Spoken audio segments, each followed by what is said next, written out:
Halo, selamat sore menjelang malam.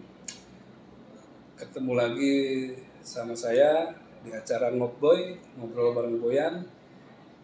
Bintang tamu saya sekarang ini adalah salah satu aktris Indonesia yang sudah tidak asing lagi ya di dunia persinetronan sama film.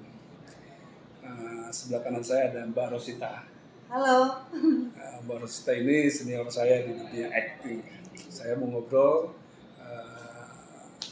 ngobrol ringan tentang pengalamannya di dunia acting. Saya harus banyak bertanya sama beliau. Selamat malam, Mbak Ros. Selamat malam, Kang Boyan. Oke, saya mau tanya pertama, sudah berapa lama masuk ke dunia industri sinetron dan film? Kalau untuk sinetron dan film itu saya memulainya itu tahun 2009. Wah, udah lumayan lama ya. Ya. Tapi mulai pertama syuting itu kelas 2 SMA. Cuman waktu itu masih yang kayak model video klip, kayak gitu-gitu. Udah langsung terjun lah ya. Iya, tapi bukan film atau sinetron. Video klip, bintang video klip sama iklan kali ya. Iya, zaman dulu. Itu tahun 2000? Mulainya yang film sama sinetron. Yang tadi. 2009. 2009 itu udah lama banget ya. Pertama apa tadi? Iklan ya? Dulu waktu zaman SMA. Iya. Ngomong-ngomong, Mbak Ros ini tinggal di mana dan asli mana sebenarnya biar pemirsa tahu? Oh ya, saya tinggalnya di Pondok Lapan, Jakarta Timur. Jakarta Timur. Asli? Ya, asli bapak saya Batak, ibu saya campuran. Jadi kalau nenek saya itu Cina Bogor, kakek saya itu Arab Surabaya. Wih, luar biasa ini. Campur aduk darahnya. Mix ya. Nah, masih ingat nggak film apa yang pertama Mbak Ros sinetron yang diperanin? Judul? Yang pertama dulu awal ya. Dulu saya lupa, tapi itu FTV Star Vision. Star Vision ya? Tapi itu udah lama, saya nggak pernah nginget. Jadi gini loh. Karena banyaknya ya, jadi pusing ya? Iya, kalau teman-teman lain mungkin mereka punya catatan gitu ya. Ini habis syuting apa, judulnya apa, PH-nya apa. Saya dari dulu nggak pernah bikin catatan yang kayak begitu. Jadi ketika saya keluar dari lokasi syuting, lupakan. Gitu. Baik itu dialognya, apanya, semuanya otak saya bikin clear. Gitu. Mungkin karakter yang di sinetron apa di film di FTV takut. Jadi karakternya takut kebawa ke rumah. Jadi dihilangkan semua ya. Iya, gitu. Terus supaya nanti misalnya besok atau kapan saya mau syuting lagi, otak saya memorinya nggak full. Gitu. Jadi sudah kosong, bisa diisi dengan yang baru. Jadi mempermudah kita untuk menghafal dialog. Gitu. Untuk memahami dialog. Sulit nggak sih sebenarnya untuk memahami karakter sama berdialog di on cam gitu? Kalau menurut Mbak Ros gimana yang udah berpengalaman nih di bidang film dan sinetron? Kalau saya sih mungkin karena udah terbiasa ya, jadi udah nggak sulit lagi. Tapi dulu awal-awal sih memang karena mungkin belum tahu tracknya kita harus ngapain nih. Tapi seiring berjalannya waktu itu bisa langsung kita jalanin dengan sendirinya gitu ya. Iya. Jadi seperti nervous di depan kamera, nervous di depan kru film itu udah nggak ada ya? Nggak ada. Kalau awal-awal pasti lah. Awal pasti ada. Jadi kalau misalnya nih, kadang kita kan pas lagi syuting itu ketemu sama yang lebih senior daripada kita gitu kan. Yang misalnya contohnya Tante Merembelina atau siapa gitu kan. Yang kita juga kagum, mengidolakan, itu pasti ada yang namanya nervous gitu ya. Cuman ketika mulai take, saya tanamkan di hati saya sama dia sama. Gitu, dia punya kekurangan, saya punya kekurangan, dia punya kelebihan, saya juga punya kelebihan gitu. Jadi untuk ngebangun rasa percaya diri gitu, supaya kita nggak terlalu nervous. Biar nggak down juga nih kita. Bicara aja ke diri sendiri gitu. Lo pasti bisa gitu. gitu.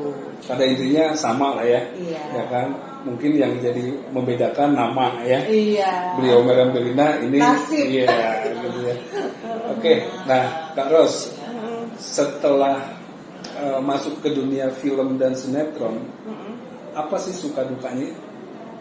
Ya pasti sukanya dikenal orang lah ya. Iya. Sukanya Iya. nih. Yang pertama, saya sangat menyukai pekerjaan ini. Oh. Karena apa? Karena setiap hari saya ketemu dengan orang-orang yang baru. Iya Ya betul. kan? Iya. Suasana baru gitu kan. Naskah baru. Iya. Ya. Itu yang bikin saya selalu merasa enjoy, selalu merasa happy di lokasi syuting karena semuanya serba baru dan tidak monoton, Iya. tidak membosankan. Iya, iya. Itu sukanya. Yang kedua, ketika kita melaksanakan pekerjaan kita dan di-appreciate sama sutradara, itu tuh rasanya tuh kayak dapat harta yang besar sekali gitu. Iya, iya.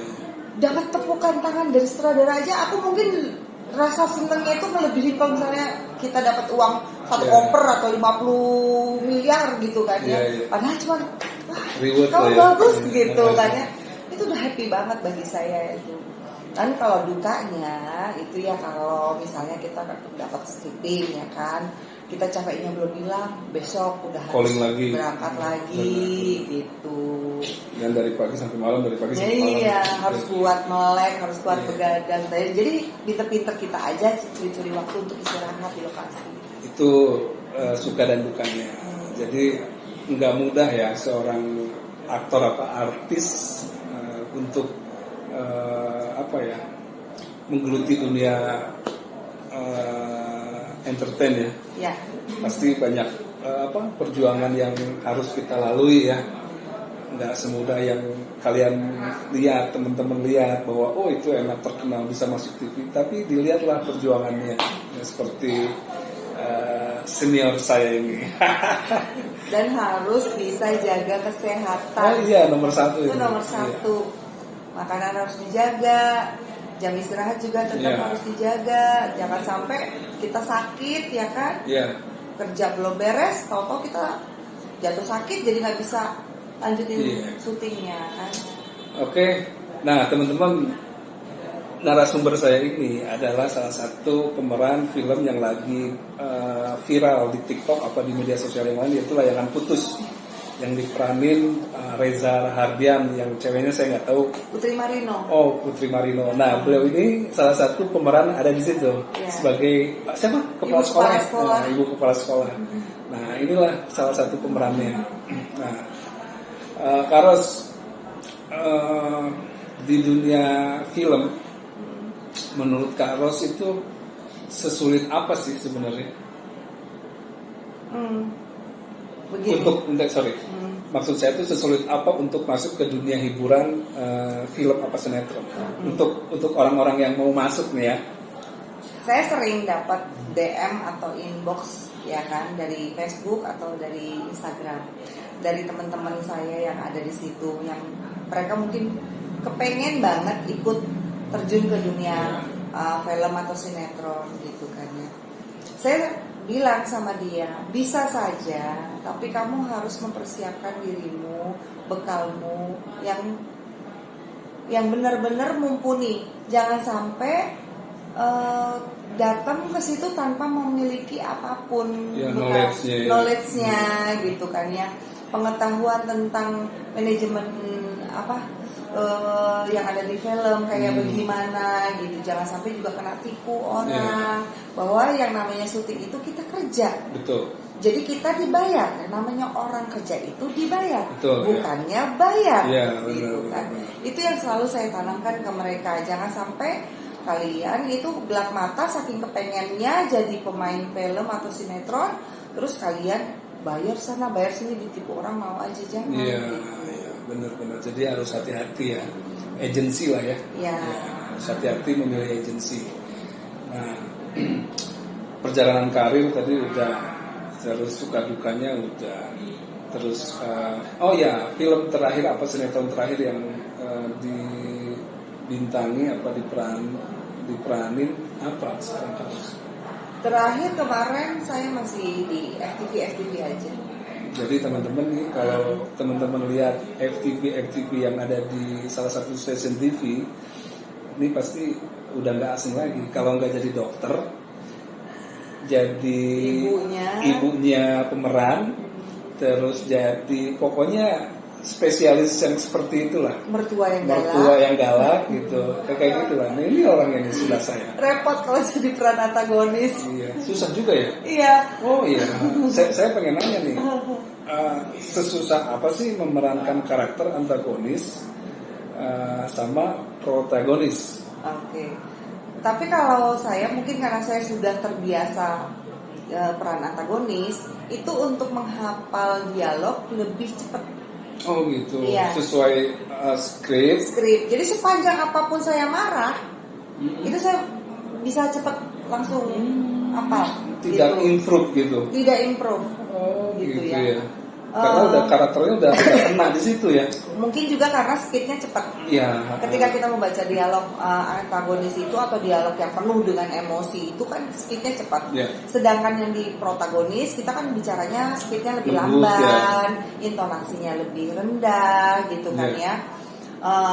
Itu jadi emosi harus tertata banget gitu. Tapi ketika kita ada di antagonis, nah saat kita memanage emosi itu awalnya jadi dari misalnya dari nol ada ya yang dari nol langsung naik, tapi ada juga yang kita harus bangun dulu ngobrol dulu, tau lama-lama emosi marah gitu. Dan ada juga yang namanya kita marah itu nggak perlu teriak. Dari ekspresi muka ya. Dari gestur, dari ekspresi muka. Penonton harus bisa tahu bahwa kita sedang marah atau kita sedang emosi. Nah itu untuk marah ya. Antagonis itu bisa juga dengan ancaman atau sifat jahat. Nah itu bisa terpancar lewat mata. Mata ya. Iya. Lirik kayak gitu iya. ya. Karena yang namanya mata itu kan jendela hati, iya. ya kan. Orang jahat itu bisa terpancar dari mata. Iya. Kalau protagonis itu kadang saya itu kesulitannya itu tadi karena lamban cara bicaranya. Tapi enaknya tubuh kita ini nggak lelah, otak kita nggak lelah gitu, nggak emosi ya, nggak terkuras banget iya. energi kita gitu betul. kan ya. Jadi bisa enak gitu mainnya. Kalau di protagonis gitu, lain dengan di antagonis ya. Energi kita lebih terkuras. Tapi lebih menyukai si karakter antagonis apa protagonis sih Kak Aros ini? Ya. Saya yang menjiwai gitu. Saya itu bukan dari suka atau nggak suka dari protagonis atau antagonis. Jadi gini, ketika bekerja dalam sebuah film ya, bukan sinetron gitu ya, saya menganggap film itu karya. Yeah. Jadi ketika saya ditawarkan peran itu saya biasanya melihat ini perannya unik apa enggak, ada sesuatu yang lain apa enggak. Yeah. Dan ketika ternyata hanya datar, saya akan diskusi sama sutradara. Boleh enggak saya masukin gimmick kayak gini? Oh gitu ya. Misalnya gini, peran sebagai ART. Ya kan? Yeah.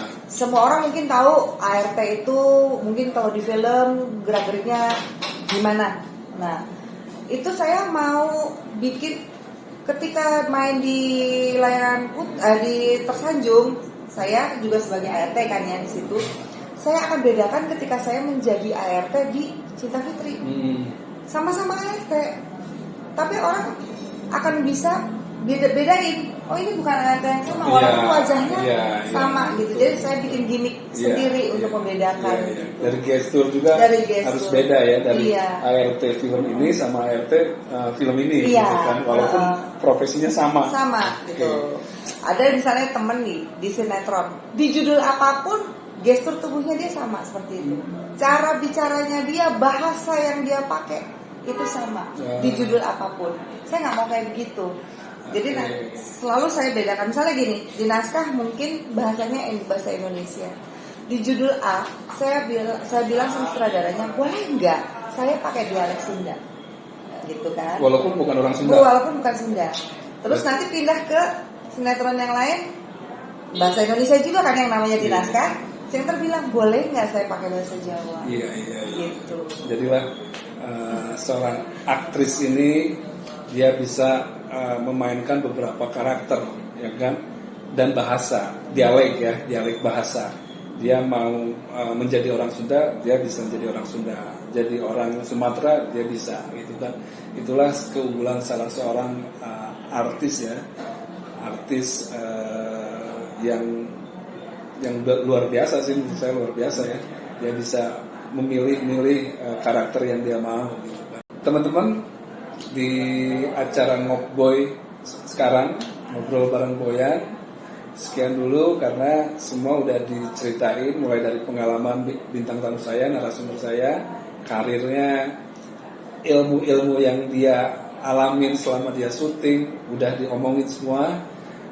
Jadi saya sama Kak Aros ini pamit. Ketemu lagi di video saya selanjutnya dengan narasumber yang berbeda.